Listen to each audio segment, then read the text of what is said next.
It's late, later than you told yourself it would be when the night started. The room is dim, not intentionally cozy, just quiet in the way that happens when you stop trying to make the night feel like something. Your phone lights up your face in short intervals, notifications that aren't really notifications, refreshing the same apps, the same silence. Outside, somewhere beyond the walls, the night is louder than you are. You can hear it if you listen closely. A distant cheer, fireworks echoing like thunder that doesn't belong to your sky.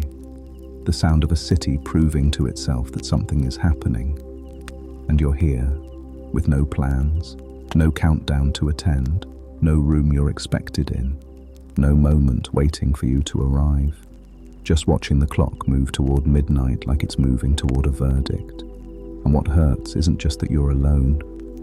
It's that tonight, being alone feels visible. You didn't feel this way yesterday. You don't usually feel this way on a random Tuesday night. Most nights you're fine with your own company. You even prefer it. But tonight is different. Tonight feels like you're doing something wrong. Midnight is a migration. Across the city, people move toward balconies, toward lips they intend to kiss, toward any square that promises countdown. You feel it in your sternum, a low-frequency pull saying, be somewhere louder. Tonight the multiplier is infinite because the whole planet is literally watching the same clock. Your brain sketches an audience behind every window, strangers holding scorecards for how well you welcome the year. So you draw the curtains, not to shut the world out, but to shut the imagined eyes out. The silence afterwards is almost aquatic. You could swim in it and float far enough to forget there are shores at all. Your phone glows in the dark. The group chats are active, but you're not. You're watching, reading updates about whose place everyone's going to, what time they're meeting, who's bringing what. You're seeing photos of people getting dressed up, doing their makeup, pre-drinking with friends. You scroll through them silently, not because you're expecting a message, but because you're hoping for one. An invitation that arrives late. A friend who remembers you. Proof that your absence was noticed. But you're here, in the same clothes you've been wearing all day. No countdown to look forward to. You tell yourself it's fine. You tell yourself you prefer being alone. You tell yourself parties are overrated anyway, that New Year's Eve is just manufactured pressure to have fun, that midnight is just an arbitrary moment in time that doesn't actually mean anything. And maybe all of that is true. Maybe you do prefer quiet nights. Maybe crowds do overwhelm you.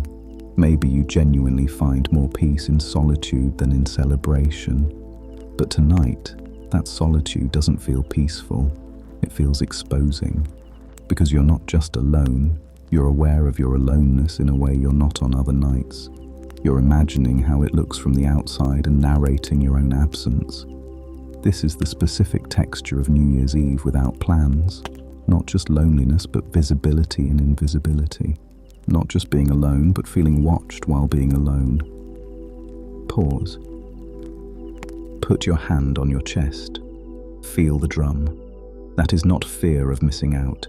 It is fear of being seen missing out.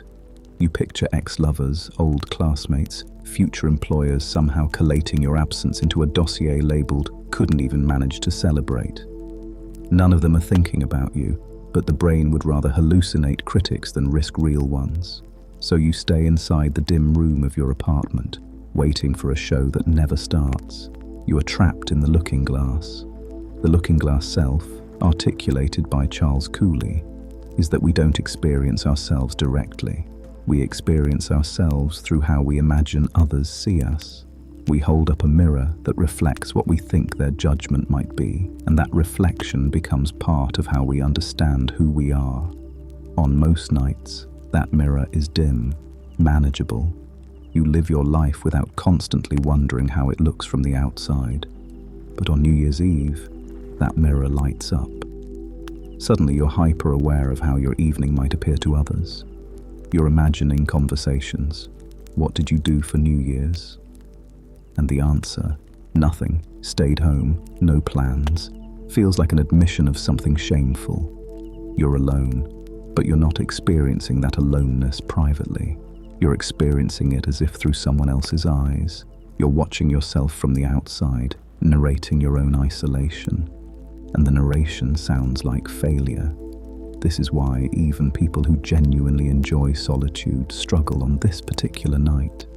Because New Year's Eve doesn't let you be privately alone. It makes your solitude feel public, observed, judged. You're creating an audience in your mind, and that audience is watching you not celebrate, not participate, not belong, and their imagined disappointment becomes your own. But it's more than just imagined judgment. There's something specific about New Year's Eve that amplifies the pain. New Year's Eve is a collective rite of passage. Midnight isn't just a time change, it's a symbolic threshold, a moment that's supposed to mark transformation, new beginnings, hope. And the way we're taught to cross that threshold is together, in crowds, with noise and champagne and countdown and witnesses. Participation in the ritual has become proof of belonging. If you're celebrating, you matter. If you're with people, you're connected. If you're kissing someone at midnight, you're loved. And if you're home, if you're alone, then the ritual itself suggests you failed at something fundamental. Not just at having plans, but at being the kind of person who has plans. This is why it's not just about missing a party, it's about failing a ceremony. And ceremonies carry weight that ordinary events don't. They mark who belongs and who doesn't, who's included and who's forgotten.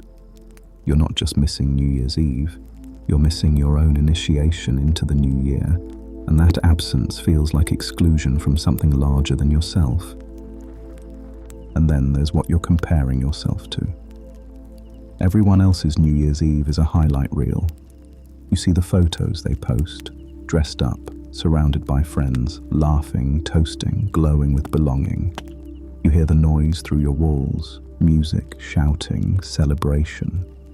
You scroll through stories of people at parties, at bars, at gatherings that look effortlessly fun.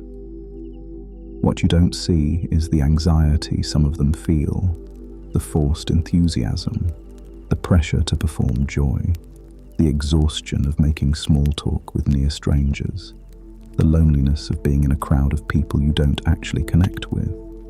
You're comparing your internal experience, the quiet, the stillness, the awareness of your own solitude, to everyone else's external performance. And that comparison is designed to make you lose. This is social comparison theory in action.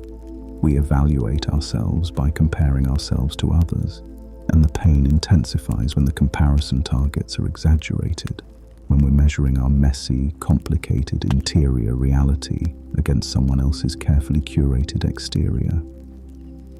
You're not just lonely. You're lonely while watching other people appear not lonely.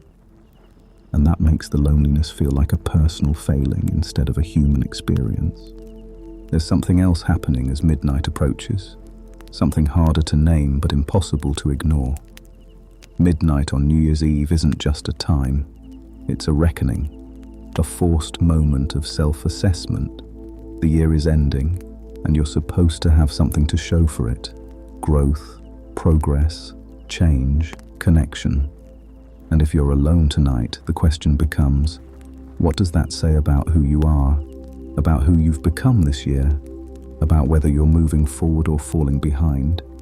No plans on New Year's Eve can feel like evidence that you're not living the life you're supposed to be living, that you're isolated not by choice but by circumstance, that maybe you're not as okay as you've been telling yourself you are. This is existential time anxiety, the awareness that time is passing and you're supposed to be becoming someone, and moments like midnight force you to ask, who am I entering this year as? Who sees me? Who knows me? Who would notice if I disappeared? When you have plans, when you're surrounded by people, these questions get buffered by noise and distraction. But when you're alone, they arrive in full force, and they hurt. So let me reframe something important. Having no plans tonight doesn't mean something's wrong with you. It means you're experiencing what New Year's Eve actually is, a culturally constructed performance of belonging that asks you to prove your worth through participation. You feel watched because the night itself creates an imagined audience. You feel like you're failing because the ritual is designed to make non-participation feel like exclusion. You feel worse than you do on ordinary lonely nights because tonight, loneliness gets amplified by symbolism, comparison, and collective expectation. None of this is evidence of personal failure. It's evidence that you're a human being responding normally to a night that's designed to make you feel this way. Let me say that again. This night is designed to make you feel watched, to make solitude feel like failure, to turn ordinary aloneness into symbolic exclusion. Your nervous system is picking up on that design, and it's trying to protect you by making you hyper-aware of your isolation, because historically, isolation was dangerous. Being excluded from the tribe meant vulnerability. So your body treats being alone on ritual nights as a threat, even when you're perfectly safe. But here's what I want you to understand. Staying home tonight might be the healthiest thing you're doing. Because the authentic act isn't about the room or the party. It's about whether you're choosing or being chosen for. Whether you're here because the ritual told you where to be, or because you looked inward and this, right here, right now, is where you actually want to be. So if you're staying home tonight, let it be a choice, not a retreat, not a surrender to anxiety or shame or fear of judgment, but an honest, clear decision. Tonight, the quiet is enough. Tonight, this is what I need. Tonight, I'm choosing myself. Say it once, even if just in your heart. I choose this. Feel how different that sentence is from I have to stay in or I couldn't find plans. Those are stories where you're the victim of circumstance, but I choose this. That is something else entirely. It's you, finally allowed to just be. Here's something worth sitting with. Not every threshold needs witnesses. New Year's Eve wants you to believe that transformation requires an audience, that beginnings need to be celebrated publicly, that crossing from one year to the next only counts if other people see you do it. But some of the most significant thresholds in life happen quietly, in the slow, unglamorous work of becoming that happens far from any party. Some years begin in stillness. Some selves arrive without applause. Some transformations happen in the dark, witnessed by no one, validated by nothing except your own quiet knowing. Midnight will come whether you're celebrating or not. The year will turn, and you'll be exactly who you are, which is enough, which has always been enough. So tonight, as the noise outside gets louder and the clock moves toward midnight, I want you to remember something. You're not less than for having no plans. You're just someone who's experiencing this night differently than the ritual demands. And that's not a flaw. That's just the truth of who you are. The imagined audience watching your solitude, they're not real. The judgment you're feeling, it's coming from a mirror you're holding up to yourself, reflecting a cultural script about what this night should look like. But you get to put that mirror down. You get to stop narrating your own exclusion.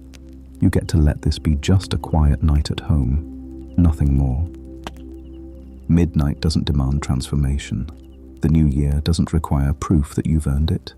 You're allowed to cross this threshold exactly as you are, alone, unbothered, at peace. And when midnight passes, when the noise dies down, when everyone else is nursing hangovers and you're waking up rested in your own bed, maybe you'll feel something you didn't expect, relief, that you didn't force yourself into a performance you didn't want, that you honored what you actually needed instead of what you were supposed to need, that you stayed true to yourself even when the world was asking you to be someone else. So let them celebrate out there.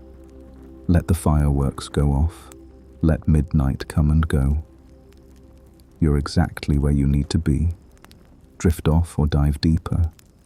I'll still be here in the quiet hours, in Insomniacs,